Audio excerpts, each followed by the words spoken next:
Good morning, everyone, and welcome to Saturday Morning with Pam. I am so glad you are here with me today.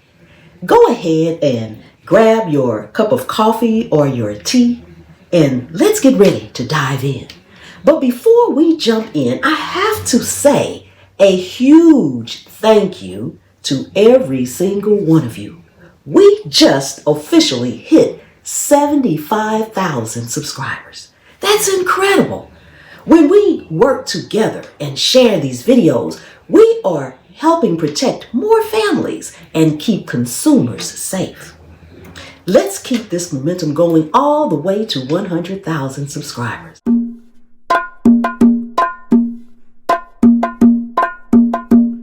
Now today, we are doing something a little different.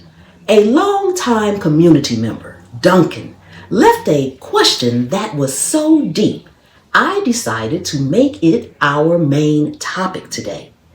Let's put Duncan's comment right here on the screen. Duncan asked, question for discussion, is great value really a great value if the product's quality is inferior? For example, shrimp glazed or iced over with water, then frozen for added weight. Or shredded cheese with added wood pulp, cellulose, as an anti-caking agent, to the point that cheese never fully melts. I just don't see the value. Thank you so much for that incredible comment, Duncan.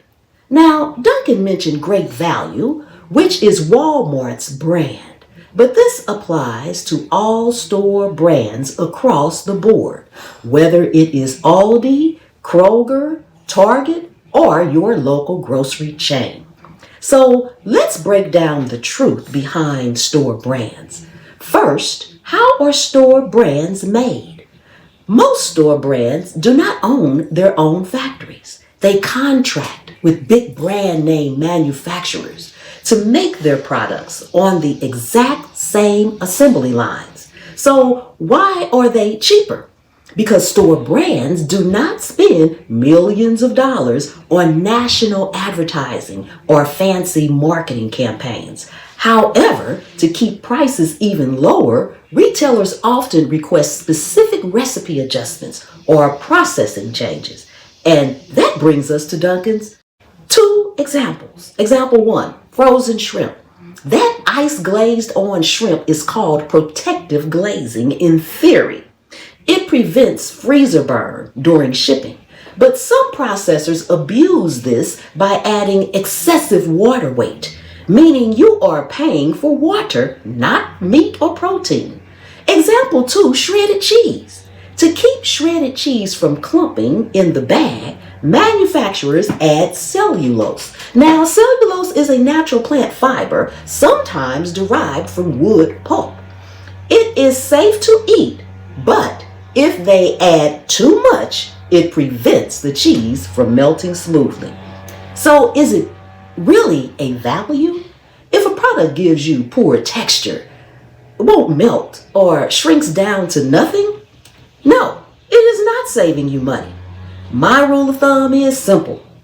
Buy store brand for basic single ingredient items like canned beans, flour, or sugar.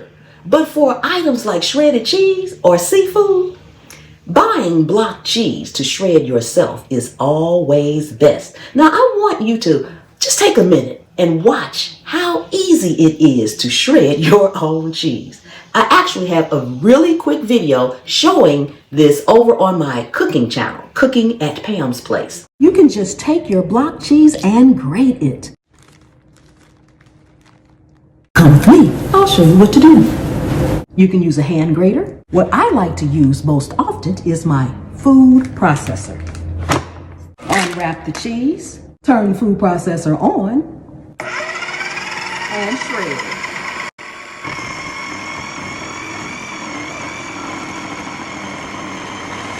How easy was that?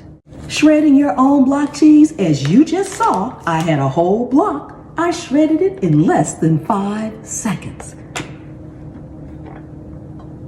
And I don't have to worry about the chemicals. Looks the same to me. You can store your cheese in a Ziploc bag. Once it's in the Ziploc bag, you can put it in the freezer or the refrigerator. How cool and easy was that? And checking seafood labels can save you frustration. Before we move into our viewer questions, here is our quick disclaimer.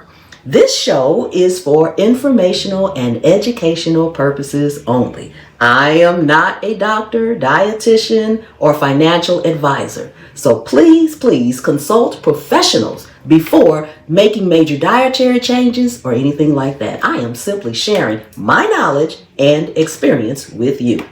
Now, let's answer a few viewer questions. First off, we have from @Cantadorns, and I apologize if I say that wrong. They ask, can cyclosporal parasite grow on veggie seeds? Thank you for asking this. Cyclosporal is a microscopic parasite. It does not grow or multiply on seeds or plants the way bacteria does.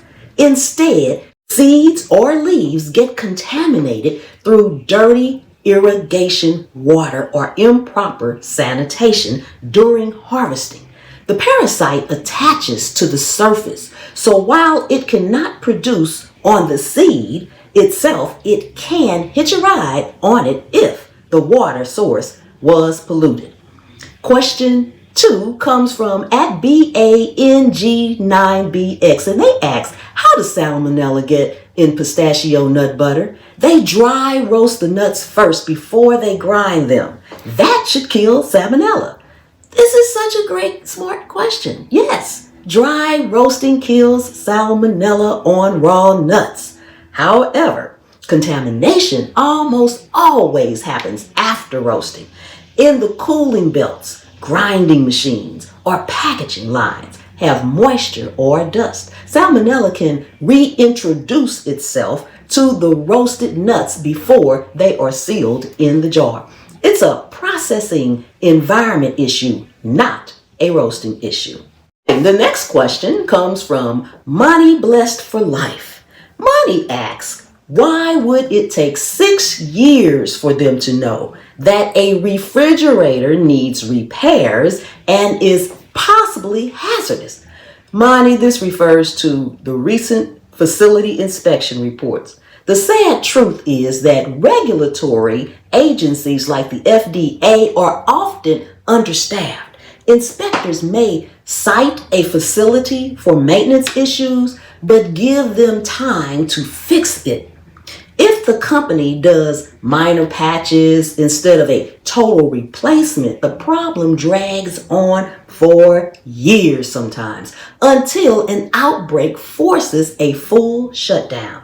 It shows why public accountability is also necessary. Our next question comes from Lindy Smallwood. Lindy asks, usually you give official numbers and documentation for us to look up. Why is nothing posted? This was in a particular video.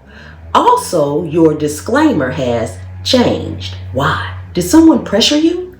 Lindy, thank you for asking this so I can clarify for everyone. First, regarding the links.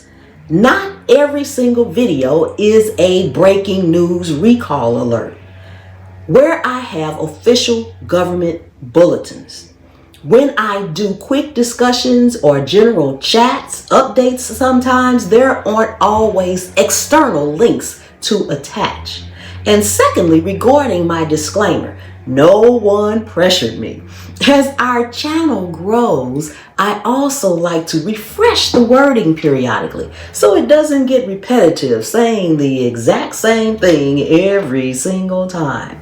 The meaning behind it is always the exact same. I update my disclaimers simply to be responsible and ensure everyone knows I am sharing educational, not professional medical or legal advice.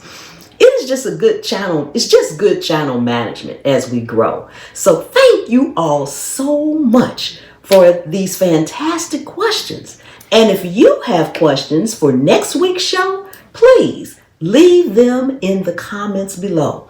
Don't forget to subscribe, share this episode, and I will see you next Saturday, same time, same place. Have a blessed week.